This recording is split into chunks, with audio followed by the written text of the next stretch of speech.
नमस्कार। आज सूर्य धनु राशि से मकर राशि में प्रवेश कर गए हैं।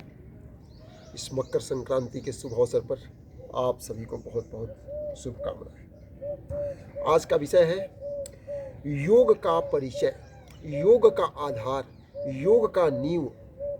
योग का नींव क्या है? योग में पतंजलि योग दर्शन में 8 स्तंभ बताए गए हैं। उस 8 स्तंभ में पहले 2 स्तंभ का बहुत महत्व है, इसीलिए पहले पावदान पर इसका स्थान दिया गया है।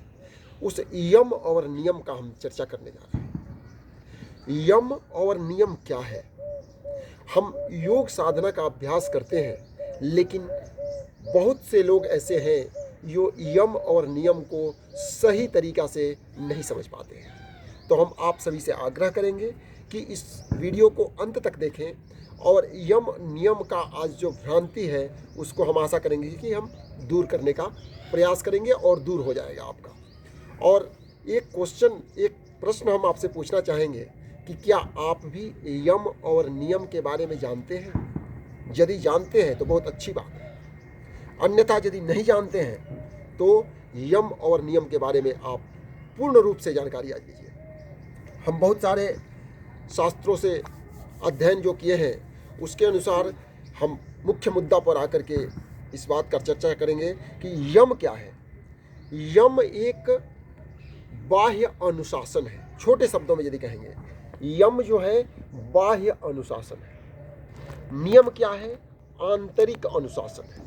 फिर और थोड़ा सा एलोबरेट करके थोड़ा सा विस्तृत में यदि इसका वर्णन करें तो जो यम है, जो बाहरी दुनिया से हम जुड़ रहे हैं, इसके लिए कुछ अनुशासन है।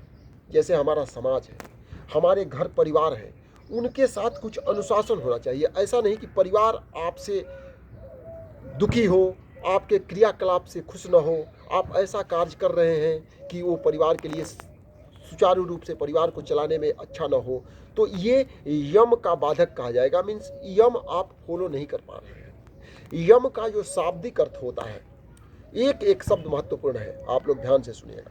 यम का जो शाब्दिक अर्थ होता है वह संयम होता है। यम मतलब संयम, यह संस्कृत वर्ड है। यम का अर्थ होता है संयम। तो हम बता दिए कि यम जो होता है बाह्य अनुशासन होता है।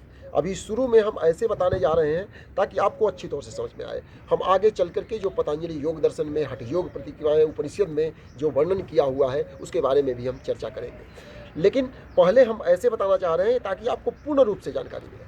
तो यम हो गया बाह्य अनुशासन, जो बाहरी दुनिया से आप जुड़ रहे हैं। बाहरी दुनिया जो भी है, आप यदि अपने पास गाड़ी रखे हैं, वह गाड़ी देखने लायक होना चाहिए।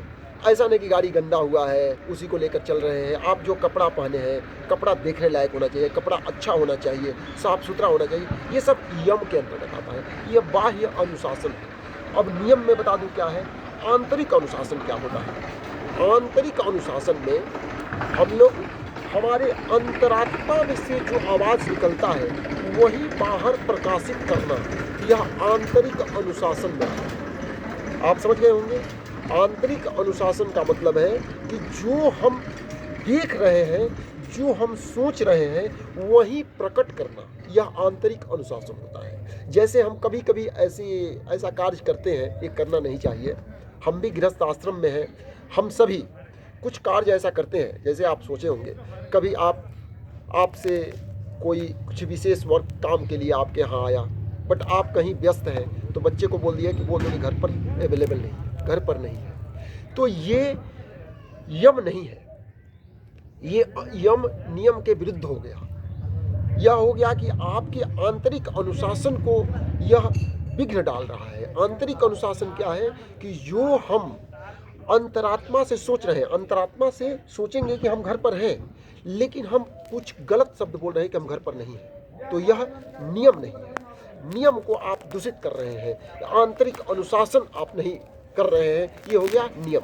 तो अब हम चल रहे हैं मुख्य मुद्दा पर। देखिए, इसके यम और नियम के महत्व बताने के पर्पस से हम ये बताना चाहेंगे कि योग के पतंजलि योग दर्शन में महर्षि पतंजलि योग के 8 स्तंभ बताए हैं, 8 आधार बताए हैं, 8 पिलर बताए हैं। जैसे हम अपने शब्दों में बोले तो घर बनाते हैं तो उसमें पिलर होते हैं, तो उसके 8 पिलर बताए हैं कि उसमें 8 पिलर है। इस योग वाले घर में महर्षि पतंजलि 8 पिलर बताए हैं। तो जो 8 स्तंभ है उसमें 2 स्तंभ बहुत ही महत्वपूर्ण है। यदि ये 2 स्तंभ मजबूत है तो समझो कि आपका घर बहुत सुंदर होगा। इसीलिए इस 2 स्तंभ को सबसे पहले रखे हैं, यम और नियम। लेकिन हम लोगों को ऐसा लगता है कि हम इस 2 स्तंभ को छोड़ करके भी आसन प्राणायाम और ध्यान और समाधि में ही चले जाएंगे, तो ये संभव नहीं, यह संभव ही नहीं। इससे आप समझ सकते हैं कि घर में जो मुख्य पिलर है उसको न दे करके पूरा घर यदि बनाएंगे तो घर कैसा होगा। इसी प्रकार से योग में यदि यम और नियम को नहीं समझे तो वो स्तंभ को घर कैसा हो सकता है, क्योंकि मुख्य स्तंभ ही आप नहीं अच्छी तौर से बना पाए। तो फिर हम बताएंगे उस स्तंभ में जब पिलर बनता है तो उसमें बहुत सारे छड़ होते हैं, लोहे के रड लगते हैं। उस स्तंभ के अंदर एक एक रड जो आयरन रड है उसका भी वर्णन किया हुआ है। जैसे महर्षि पतंजलि वर्णन किए हैं अहिंसा, सत्य, सत्य अहिंसा, अस्तेय, अपरिग्रह, ब्रह्मचर्य, यह यम है। यम को 5 भागों में बांटे हैं, मीन्स उस यम वाले पिलर में 5 छड़ लगे हैं। अहिंसा, सत्य, अहिंसा, अस्तेय, अपरिग्रह, ब्रह्मचर्य। और नियम वाले पिलर में भी बताए हैं कि नियम में भी 5 छड़ लगे हैं, शौच, संतोष, तप, स्वाध्याय, ईश्वर प्रणिधान। तो हम फिर आपसे आग्रह करेंगे कि इस यम नियम को अच्छी तरह से समझिए। ऐसा नहीं कि यम नियम को हम बिल्कुल फॉलो नहीं कर रहे हैं और समझ नहीं रहे हैं और आसन प्राणायाम कर रहे हैं तो आप उस योग के मुकाम को नहीं पाएंगे। योग के उस रास्ता से आप भटक जाएंगे। ये यम नियम वो रास्ता है जो हमेशा आपको सही दिशा में और सही लक्ष्य पर ले जाता है। इसलिए यम नियम को अच्छी तरह से समझें। तो आगे हम वर्णन कर रहे हैं हठ योग प्रतिपिका में, उपनिषद में यम के 10 स्तंभ बताए गए हैं। यम के 10 स्तंभ माने यम में भी जो 10 जो हम छड़ लगाए हैं उस पिलर में, उसका क्या नाम दिए हैं? अहिंसा, सत्य, अस्त्यम, ब्रह्मचर्य, क्षमाधृति, दयार्जवम, मिताहारः, शौचम चैव यमादशः। इसी प्रकार से नियम के भी 10 स्तंभ बनाए हैं। तो हालांकि हम उस पर नहीं जाएंगे, हम केवल 5 स्तंभ का अच्छी तरह से वर्णन करेंगे। हमारा मुख्य उस उद्देश्य इस वीडियो में रहा है, इस क्लिप में हम ये बताना चाहते हैं कि जो चीज़ हम नहीं समझ पाते हैं उसी का हम विशेष रूप से चर्चा करेंगे। तो हम क्या नहीं समझ पाते हैं? अहिंसा, सत्य, अहिंसा, अस्तेय, अपरिग्रह एंड ब्रह्मचर्य। इसमें 2 जो शब्द है ना, अपरिग्रह और ब्रह्मचर्य, ये 2 शब्द में लोगों को बहुत ही डाउट रहता है। आज हम कोशिश करेंगे कि इसका बिल्कुल जो भ्रांति है उसको हम क्लियर कर देंगे जहाँ तक हमसे संभव होगा। आप लोग भी अपना कमेंट बॉक्स में आप लोग बता सकते हैं इसमें जो भी हमसे भी त्रुटि हो रही है या जो कुछ छूट जा रहा है उसको फिर अध्ययन करके आपके समक्ष प्रस्तुत करने का प्रयास करूँगा। तो हम चलेंगे कि अहिंसा, सत्य, अस्तेय, अपरिग्रह, ब्रह्मचर्य, इसके बारे में हम चर्चा करेंगे। ये यम है, यम के ये 5 कड़ी है। तो यम के 5 कड़ी में अहिंसा क्या है? अहिंसा इसका मतलब ये होता है कि मन, वचन, कर्म, वाणी, इससे किसी को क्षति न पहुंचाना। मन, वचन, कर्म, वाणी से किसी को क्षति न पहुंचाना अहिंसा है। अहिंसा का फिर से हम एक बार विस्तार से कहना चाहेंगे कि अहिंसा में ऐसा नहीं कि हम किसी को नहीं मारे तो वो हिंसा नहीं हुआ। यदि मारे नहीं लेकिन किसी प्रकार से उसको उसमें आप अपने वाणी से ही किसी को आप बोल दें कि उसको मारो, तो ये भी हिंसा के अंतर्गत ही आता है। मीन्स वाणी से भी हिंसा ना करें, मन से भी हिंसा ना करें। यदि मन में सोच रहे हैं कि नहीं इसको कुछ क्षति हो जाता तो अच्छा होता, ये भी हिंसा के अंतर्गत ही आता है। तो जो पतंजलि जी वर्णन किए हैं उस अहिंसा का वर्णन किए हैं। अहिंसा का फॉलो कीजिए, अहिंसा का हमेशा अपने अंदर समाहित कीजिए अहिंसा को। अहिंसा, सत्य, सत्य वचन, जो सही है, जो अंतरात्मा का आवाज है वही आगे प्रस्तुत कीजिए, इसे सत्य वचन कहा जाता है। अहिंसा, सत्य, अहिंसा, अस्तेय, अस्तेय क्या होता है? स्तेय मीन्स होता है चोरी करना, अस्तेय मीन्स होता है चोरी नहीं करना। तो अस्तेय है मीन्स जो वस्तु का मालिक है उससे बिना पूछे उस वस्तु को नहीं लेना, अस्तेय है। सत्य, अहिंसा, अस्तेय। अपरिग्रह सबसे मुख्य जगह पर पा रहे हैं। अपरिग्रह क्या है? हम ऐसा आशा करते हैं कि आप लोग आज समझ जाएंगे अपरिग्रह क्या है। जब आप जानते हैं तो बहुत ही अच्छी बात है, और यदि जानते हैं तो कमेंट बॉक्स में लिखिए कि यस मैं जानता था। उसमें और भी यदि आप कुछ जानते हैं तो हमें आप बताइए। परिग्रह मीन्स होता है एकुमुलेशन। हिंदी संस्कृत से ज़्यादा इंग्लिश भी लोग समझ जाते हैं, इसलिए किसी चीज को एकत्रित करना परिग्रह बोला जाता है। अब अपरिग्रह आप समझ गए होंगे। अपरिग्रह मीन्स कोई भी जो वस्तु है उस पर सभी का अधिकार है, उसका केवल एकत्रित करना ये वर्जित है योग में। अपरिग्रह किसी भी वस्तु को एकत्रित नहीं करना, यह अपरिग्रह के अंतर्गत आता है। क्योंकि जब कोई भी वस्तु आप एकत्रित करेंगे तो हमेशा आपको कष्ट ही देगा। जितनी आवश्यकता है उतनी ही रखें। और आगे चल रहे तो ब्रह्मचर्य, ये शब्द इतना ही अच्छा शब्द है, ये दो शब्दों से मिलकर बना है। ब्रह्म और चर्य, ये दोनों शब्द हम लोग हमेशा यूज करते हैं, हर जगह इसका यूज होता है हमारे जीवन में। ब्रह्म ज्ञानी, ब्रह्म क्या होता है? जो दूसरा ना हो, जिसका कोई विकल्प न हो, उसे ब्रह्म कहते हैं। ब्रह्म मतलब कि वो उसका कोई दूसरा रूप न हो सकता है, मीन्स इटर्नल ट्रूथ को ब्रह्म कहते हैं। जो जिसमें कोई परिवर्तन न हो उसे ब्रह्म कहते हैं। जो उसका सही रूप हो उसे ब्रह्म कहते हैं। आचार्य क्या बोलते हैं? चर्य मीन्स पालन करना, उसके अनुगामी होना, वो अपना कर्तव्य में समाहित कर लेना। जैसे दिनचर्या, दिन के क्रियाकलाप को समाहित कर लेना, दिन के क्रियाकलाप को करने को दिनचर्या बोले जाते हैं। इसीलिए ब्रह्मचर्य क्या है? ब्रह्म को समाहित कर लेना। जो चीज कभी परिवर्तन न हो सके उस चीज में डूब जाना। अब हम सही मायने में ब्रह्मचर्य को बता रहे हैं क्या है। एक उदाहरण के द्वारा मैं बताना चाहूंगा। जैसे पानी है, पानी का रूप क्या है? पानी का रूप तैलीय होता है, लिक्विड होता है। लेकिन जब पानी ठंडा कर देते हैं, जब बहुत ही ठंडा कर देंगे, 0 डिग्री सेल्सियस से नीचे जब टेम्परेचर ले जाएंगे तो पानी बर्फ बन जाएगा, वो सॉलिड हो जाता है। तो यदि हम बोलेंगे कि पानी का रूप सॉलिड होता है, तो कोई भी यदि क्वेश्चन आ गए आपके एग्जाम में कि पानी कैसा होता है, तैलीय होता है कि सॉलिड होता है, तो आप तैलीय ही लिखेंगे। लेकिन वही पानी यदि माइनस टेम्परेचर पर रखा हुआ है तो उसका रूप परिवर्तित हो जाता है, वह सॉलिड हो जाता है, ठोस हो जाता है।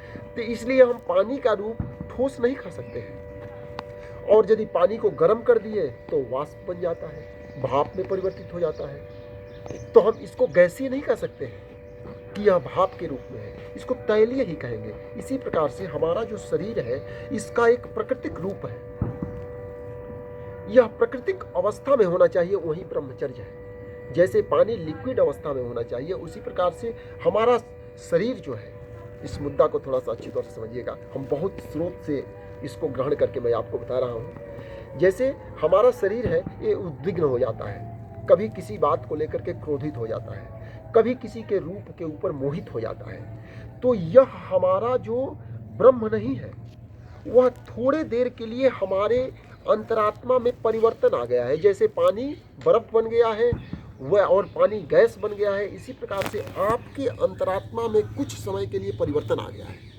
तो यह ब्रह्मचर्य का बाधक है। ब्रह्मचर्य क्या है?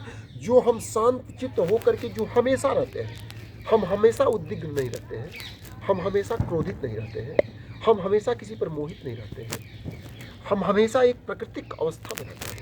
उस प्राकृतिक अवस्था को हमेशा बनाए रहना ब्रह्मचर्य है। तो इस भ्रांति को दूर करें। ब्रह्मचर्य क्या है? हम अपने प्राकृतिक अवस्था में अपने आप को हमेशा बनाए रखें, यही ब्रह्मचर्य है। तो थोड़ा बहुत हम समझ सकते हैं कि आप लोगों को बताने में मैं सक्षम हूँगा। सत्य, अहिंसा, अस्तेय, अपरिग्रह, ब्रह्मचर्य। यदि कुछ भी अभी भी आपको इसमें भ्रांति हो तो हमें अवश्य बताइए, और भी वीडियो हम आपके समक्ष प्रस्तुत करें। इसके लिए हमारे उत्साह के लिए आप वीडियो को लाइक करें और हमारे चैनल को सब्सक्राइब करें। चलिए आगे हम चलेंगे। नियम क्या है? नियम हम पहले बता दिए हैं कि आंतरिक अनुशासन है। कोई जा रहा है, उसको होता है ऐसे, मैक्सिमम लोगों को मैं देखा हूँ, अपने बॉस हैं, स्पेशली आप देखिएगा जो जॉब में है उन लोगों को देखिएगा कि अपने बॉस हैं, आए तो बोलेंगे कि प्रणाम, जब उधर जाएंगे तो बोलेंगे कि बहुत ही दुष्ट आदमी है। ये आपके अंतरात्मा की आवाज़ कुछ दूसरा है, लेकिन बाहर से आवाज़ कुछ दूसरा निकल रहा है। इसका मतलब कि नियम बाधित हो रहा है। अंतरात्मा का आवाज़ है कि ये अच्छा व्यक्ति नहीं है, लेकिन बाहर से आप मीन्स बाई फोर्स अपने आप में परिवर्तन लाने का प्रयास कर रहे हो और मुस्कुरा करके उसको प्रणाम कर रहे हो। यह नियम बाधित हो रहा है। ऐसा सिचुएशन, ऐसी अवस्था न आए, ये योगी के लिए परमावश्यक है कि जिसके साथ रह रहे हैं, जो व्यक्ति के साथ हम कार्य कर रहे हैं, उस व्यक्ति से हम खुश ही रहें और खुशी से ही उसको प्रणाम करें। दुखी मन से प्रणाम करें या ऊपर से मुस्कुराएं, इसका मतलब कि नियम बाधित हो रहा है। ये नियम का मार्ग नहीं है। तो आगे नियम में क्या है? शौच, संतोष, तप, स्वाध्याय, ईश्वर प्रणिधान। तो शौच क्या है? शुद्धिकरण, आंतरिक शुद्धि, बाह्य शुद्धि। शौच के अंतर्गत दोनों शुद्धि आ जाती है। आप साफ सुथरे जगह पर बैठे, साफ सुथरे वस्त्र पहने, सुबह दिनचर्या आपका साफ सुथरा हो, आपकी आंतरिक शुद्धि बढ़िया से हो, आपकी आंत साफ हो, आपके ब्लड का प्यूरिफिकेशन हो, प्राणायाम के द्वारा अपनी नाड़ी का शुद्धि करें। यह हो गया शौच। फिर संतोष, जो भी ऊपर वाले, जो भी प्रभु हमें प्रदान किया है, उसमें अपनी संतुष्टि व्यक्त करना, उसमें खुश रहना, यह संतोष। जो भी प्रभु, और ये कब होगा? इसीलिए इसमें हठयोग प्रतिपिका में क्या बताया गया है कि नियम के जो स्तंभ हैं उसमें ये भी बता दिया गया है कि आस्तिक होना है, तभी आप योगी हो सकते हैं। मीन्स प्रभु के सत्ता में विश्वास करना है, प्रभु के ऊपर विश्वास होना चाहिए, एक असीम शक्ति है, उसके प्रति समर्पण होना चाहिए, प्रभु के ऊपर समर्पण होना चाहिए। उसमें क्या है? तपः, संतोष, आस्तिक्यम, दानम, ईश्वर पूजनम, सिद्धांत वाक्य श्रवणम, ह्रमते च तपोहुतम। ये नियम के 10 स्तंभ बताए गए हैं हठयोग प्रतिपिका। मीन्स उसमें एक आस्तिक वर्ड भी है कि आपको नास्तिक नहीं होना है। यदि आप योग साधना कर रहे हैं तो प्रभु के सत्ता में विश्वास करना है, आपको आस्तिक होना है, आपको प्रभु पर भरोसा रखना है। तो हम उस पर नहीं जाएंगे, वो 10 का वर्णन करेंगे तो और लंबा वीडियो चला जाएगा, हम कभी अलग वीडियो में उस पर चर्चा करेंगे। तो आगे हम चल रहे हैं शौच, संतोष। शौच और संतोष, I think so it is very clear और आप लोग समझ रहे होंगे। तप, इस पर ज़्यादा हम चर्चा करना चाहेंगे। तप क्या होता है? बहुत लोगों को इसमें भ्रांतियाँ हैं। लोग समझते हैं कि एक पैर पर खड़ा है तो तपस्वी हो जाएंगे, पानी में खड़े हैं तो तपस्वी हो जाएंगे, बर्फ में बैठ गए तो तपस्वी हो जाएंगे। ऐसा नहीं होता है। तपः द्वंद्व सहनम, ये हमारे पतंजलि योग हर जगह ये लिखा हुआ है कि कौन चीज़ क्या होता है। हम अपने पुस्तक को तो पढ़ें, हम पुस्तक पढ़ना नहीं चाहते हैं, हम बेस, आधार, नींव, स्तंभ को जानना नहीं चाहते हैं, हम केवल एक ही बार ध्यान लगाना चाहते हैं। तो ये तो संभव नहीं है। जो संभव नहीं है वो करना चाहते हैं तो कैसे होगा? होगा ही नहीं। यदि हम ध्यान लगाना चाहते हैं, यदि हम घर बनाना चाहते हैं तो 8 पिलर को मजबूत करना अत्यावश्यक है। तो हम 8 पिलर के ऊपर ध्यान न दे करके केवल 1-2 पिलर को तैयार करके सोचते हैं कि घर बना दें, तो वो घर ज़्यादा दिन तक रह नहीं पाता। तो फिर हम अपने मुद्दा पर चल रहे हैं कि तप क्या है। पतंजलि योग दर्शन में जो लिखा हुआ है कि तप सुख दुख, हानि लाभ, जीवन मरण, हमेशा सम रहना ही तप है। तप का मतलब कि जो भी विपरीत परिस्थिति और अनुकूल और प्रतिकूल परिस्थिति में एक समान रहना तप है। फिर और तप का वर्णन कैसे किया गया है? तप के बारे में बताया गया है कि अपने मार्ग पर चलने में, सही दिशा में चलने में जो बाधाएं आए उसको सहर्ष स्वीकार करना और उस बाधा को दूर करने में सक्षम होना ही एक तपस्वी का सबसे बड़ा गुण है। मीन्स तप यही है कि जो भी सही मार्ग पर चलने में विघ्न बाधाएं हैं उसको सहर्ष स्वीकार करना एक तप है, वही तपस्वी है। इसका छोटा मोटा उदाहरण ये भी देना चाहूँगा।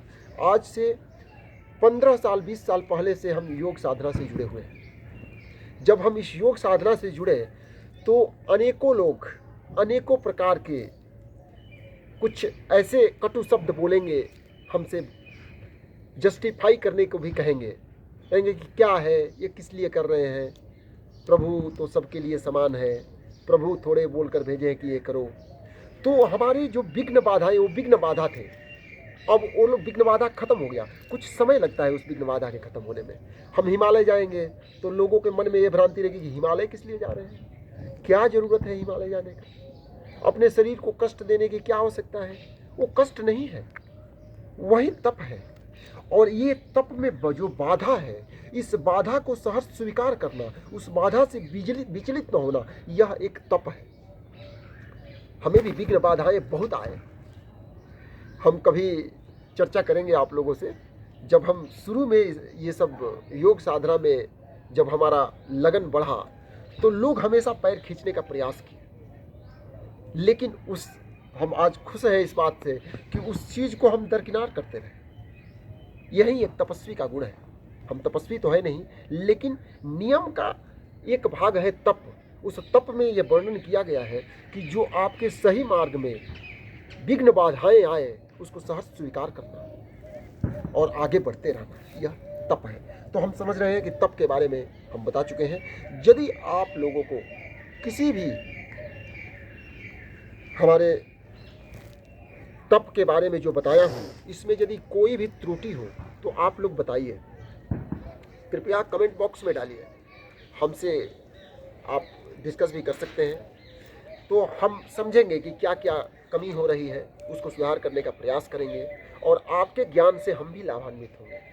हम भी समझेंगे कि हाँ, कुछ त्रुटियां हैं जो वो आप ख़त्म कर दिए, आप कुछ सही ज्ञान दिए। सही ज्ञान देना कोई गलत चीज़ नहीं है, आप बताइए, हम सहर्ष स्वीकार करेंगे। तो शौच संतोष तप स्व अध्याय भी दो प्रकार से वर्णित किया गया है। सुअध्ययनम, सुंदर अध्ययन को स्वाध्याय बोलते हैं। जो अध्ययन, जो ज्ञान बहुत ही सुंदर हो, जो ज्ञान हमारे लिए आवश्यक हो, हमारे लिए उत्थान में सहयोग दे, उसे सुअध्ययन बोलते हैं। एक स्वाध्याय, अपना अध्ययन, अपने अंतरात्मा का अध्ययन, अपने अस्तित्व का अध्ययन। हम किस लिए आए हैं, हमारा क्या अस्तित्व है इस दुनिया में, हमारा क्या पर्पस है इस दुनिया में आने का, यह स्वाध्याय होता है। इसलिए स्वाध्याय को एक पिलर बताया गया है नियम का। अब हो गया प्रणिधान। ये भी एक शब्द है जो लोग नहीं समझ पाते हैं। ईश्वर प्रणिधान, जो नियम का अंतिम स्तंभ है, ईश्वर प्रणिधान। प्रणिधान मतलब होता है समर्पण। ईश्वर प्रणिधान का मतलब होता है एक जो इटर्नल, जो दैविक शक्ति है उसके प्रति समर्पण, प्रभु के प्रति समर्पण होना चाहिए। जो भी ज्ञान अर्जित किए हैं, जो भी हमारे पास है, ये प्रभु का सत्ता है, उस प्रभु के प्रति अपना समर्पण होना चाहिए। इसे बोलते हैं ईश्वर प्रणिधान। तो हम ऐसा समझते हैं कि यम और नियम के बारे में आप कुछ समझ गए होंगे। और छोटे शब्दों में आप कहेंगे तो मैं ये भी बताना चाहूँगा कि यम का जो पर्यायवाची शब्द है या यम, यमराज को भी बोला जाता है। वो सूर्य पुत्र यमराज को भी यम बोला जाता है। तो आप ये बताने का तात्पर्य है कि इससे कंफ्यूज नहीं होना है। यम एक संस्कृत वर्ड है, उसका मतलब संयम होता है, लेकिन ऐसे यम, सूर्य पुत्र को यम बोला जाता है। यमुनोत्री, यम और यमी दो भाई बनते हैं। शनि भी इनके ब्रदर है, भाई है यमराज के, इनको धर्मराज भी बोलते हैं। तो यम के बहुत सारे पर्यायवाची शब्द हैं, तो उस पर हमें ये नहीं होना है, उससे कभी ज्ञान में बाधा नहीं पड़ना चाहिए कि यम तो यमराज को बोलते हैं। यहाँ पर यम का अर्थ दूसरा है। यम और नियम बहुत ही महत्वपूर्ण स्तंभ है योग का। हम आज इसका वर्णन किए और मैं समझता हूँ कि इस चर्चा से आप लाभान्वित हुए होंगे। और यदि आप लाभान्वित हुए हैं तो अवश्य ही इस वीडियो को लाइक कीजिए, चैनल को सब्सक्राइब कीजिए और हमारे प्रोत्साहन के लिए कमेंट बॉक्स में ज़रूर लिखिए। धन्यवाद।